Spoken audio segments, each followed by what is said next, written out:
અમદાવાદમાં રખડતા શ્વાનનો આતંક દિવસે ને દિવસે વધી રહ્યું છે ત્યારે અમદાવાદીઓ માટે ખૂબ જ રાહતના સમાચાર સામે આવ્યા છે।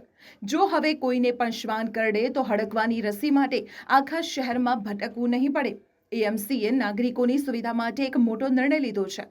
અત્યાર સુધી શ્વાન કરડ્યા બાદ રસી માટે સિવિલ હોસ્પિટલ કે મોટી હોસ્પિટલોના ધક્કા ખાવા પડતા હતા, પણ હવે હડકવા વિરોધી રસી અમદાવાદ મ્યુનિસિપલ કોર્પોરેશનના તમામ અર્બન હેલ્થ સેન્ટર પર ઉપલબ્ધ કરાવવામાં આવી છે।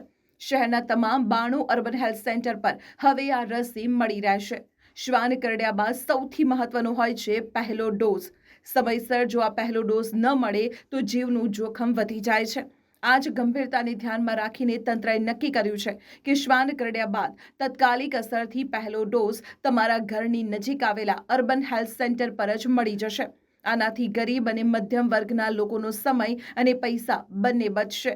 યાદ રાખો, શ્વાન કરડવાની ઘટનાને ક્યારે હળવાશથી ન લો।